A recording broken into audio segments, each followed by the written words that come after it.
손흥민이 절정의 골 감각을 이어가는 요즘, 일본에선 손흥민이 포함된 한일전을 바라는 목소리가 높습니다. 마침 2010년대 초반 분데스리가 샬케에서 뛰면서 독일 시절의 손흥민을 여러 번 상대한 바 있는 전 일본 대표팀의 오른쪽 윙백 우치다 아스토가 본인이 진행하는 방송에서 한일전과 손흥민에 대해서 언급했는데요. 한일전 라이벌리에 대해 우치다 본인도 한국에겐 절대 지고 싶지 않았다며 어릴 적 도쿄 대첩의 기억부터 우리에겐 뼈아팠던 삿포로 참사에서의 일화를 소개했습니다. 당시 일본 감독이었던 이탈리아 출신의 명장 자케로니가 일본이 선제골을 넣고 끝난 전반 하프타임 때 우리에게 몇 년은 이길 수 없다고 생각할 정도로 처참하게 만들어줘야 한다라는 주문이 아주 인상 깊었다며 일본도 한국 등과의 더비 경기에 임할 때 라이벌 의식을 더 키워야 한다고 주장했습니다. 다음은 손흥민에 대해서 말하길 독일에 있을 때 만났었는데 그때는 이 정도까진 아니었다. 슛은 물론 그때도 엄청났지만 프리미어리그로 이적하고 나선 손도 못 댈 정도가 됐다면서 손흥민의 급성장에 놀람을 금치 못했는데요. 본인은 현역에서 물러났지만 경쟁국에 뒤질 수 없다며 쿠보나 나카이 등 일본 대표팀의 후배들에게 분발을 촉구했습니다. 이 기사에는 손흥민이 포함된 베스트 멤버의 한일전을 바라는 일본 축구 팬들의 댓글이 줄을 이었는데요. 댓글 반응 염탐해봤습니다.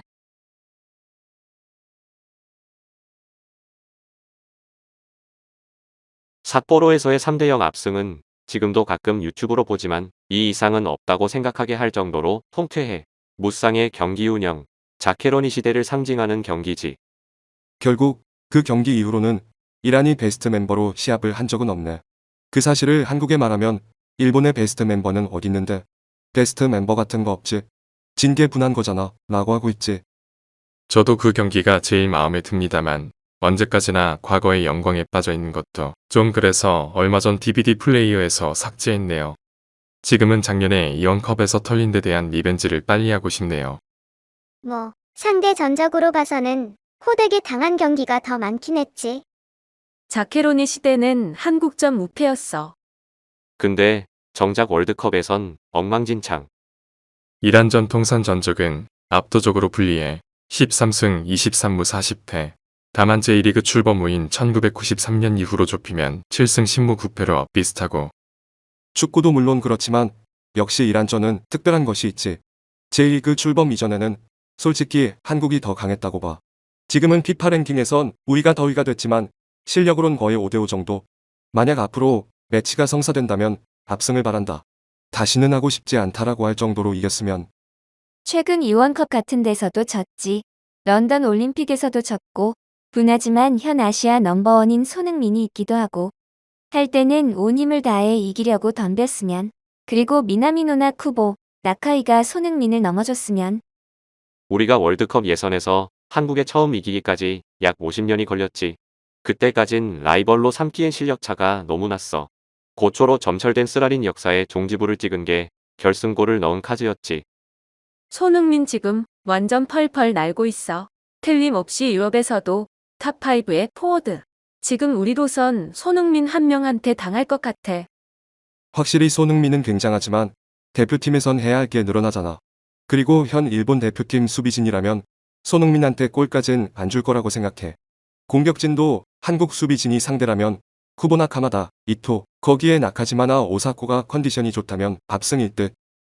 축구를 너무 모르네. 손흥민 있어도 한국은 별거 아냐. 솔직히 요즘 대표팀에서 때려눕혀줄 선수가 있는지 생각이 안 나. 그쪽에서는 손흥민을 필두로 120%의 힘으로 막무가내로 오겠지만 상대도 싫어할 만한 절대적인 선수가 있으면 든든할 텐데 우리도 해외파 많고 실력 있는 선수가 많은 건 사실이지만 손흥민은 정말 멋진 풋볼러. 그런 에이스가 있는 팀이 라이벌이라서 다행이야.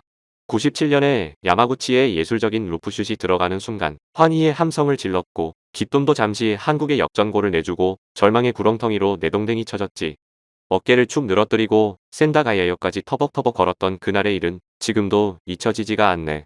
그런 경험이 있었기 때문에 지금도 이란전은 피가 끓어 가만히 있질 못하겠어. 일본 한국은 앞으로도 서로 불꽃을 튀겨가면서 서로를 향상시켜 나가길. 라이벌로서 서로 절차탕마하자는 뜨뜻미지근한 일본 선수가 있는데 참 무서워. 한국 선수들은 절대 그렇게 생각 안 한다니까. 최근 몇 년간 이원컵 말고는 싸울 기회가 전혀 없었지. 최종 예선도 아시안컵도 이원이든 뭐든 상관없으니 이쯤에서 다시 한번 풀멤버로 승부해보고 싶네. 그렇죠. 가능하다면 월드컵 아시아 최종 예선에서 죽느냐 사느냐의 벼랑끝 싸움을 오래간만에 보고 싶습니다. 친선 시합 등에선 이겨도 중요한 시합에선 당하는 경향이 있는데 내용이 어떻든 상관하지 말고 일단 이기자 라는 마음가짐이 없으면 안 돼. 저 나라가 혐의를 멈추는 것은 정체성 상실과 동의어니까. 국민성이 어떻고가 아니라 역사가 그렇게 만들고 있어. 저기를 드러내면 이쪽도 대비해야지. 반대로 지금은 일본이 7년이나 이기지 못한 게 아이러니하네. 하긴 베스트 멤버끼리 안 했으니 뭐라 할 말이 없지만 지금 하면 적당히 좋은 경기가 될 것 같아. 지금 하면 한국한테 지는 게 더 웃기죠. 하일 때는 한국이 더 강하니까 지는 게 당연하다고 했지. 그 발언만으로도 해임은 타당했어. 말씀하신 그대로입니다. 당시 직관 중이었습니다만 너무 심해서 도중에 그냥 돌아왔어요. 11월 친선 경기는 멕시코, 한국이랑 추진하면 좋겠네. 부상이 무섭긴 해도. 뭐만 하면 부상이 러프 플레이가 어쩌고 저쩌고 겁먹고 핑계나 대고 말이야. 11월은 한국이 멤버를 다 모으기 힘들죠. 손흥민만큼은 대단해. 볼을 가지기만 해도 무섭거든. 전통적인 한국의 육성, 바깥에서 태어난 선수니까 한국 축구는 같은 선수를 낳을 수 없는 딜레마가 있지. 한국이 좋은 선수가 많이 있긴 해. 세계적으로는 우리가 살짝 뒤처지는 듯. 축구 라이벌로서 완벽하게 이겼으면 나라의 위신이 걸려 있으니 반드시 이기지 않으면 안 되는 상대. 바라건대 10대 0으로 털었으면. 그리 되면 향후에 다시는 안 붙으려고 하겠지. 손흥민한테 우리가 털리겠지. 손흥민 말고는 전부 벤치잖아. 이란전은 아시아의 엘클라시코. 절대로 질 수 없는 싸움이 극동에 있어. 우리가 응시하고 있는 곳은 세계. 그래서 한국은 아웃 오브 안중이지만 지역적으로는 맞붙는 건 피할 수 없지. 그래서 맞붙을 때는 호되게가 아니라 여유롭게 이기는 정도가 돼야지. 우리 일본은 아시아가 아니라 유럽이 기준이기 때문에. 손흥민이 그 정도로 활약하고 있다고. 한국 밀어주는 이 신문사 기사에는 동의 못해. 우치다가 말한 것은 라이벌 의식이지 그것을 혐한 감정으로 바꿔치기해선 안 돼요. 한국전은 이기나 지나 불쾌하다는 연약한 소리라는 사람이 많은데 깔끔하게 이기면 그만이지. 손흥민 한 명한테 발릴 것 같은데. 손흥민은 일본인이라고 몇 번 말해야 알아듣는 거냐고. 역으로 한번 호되게 당해서 눈을 뜨는 게 더 낫지. 오늘 준비한 내용은 여기까지입니다. 영상이 유익하셨다면 구독과 좋아요 부탁할게요.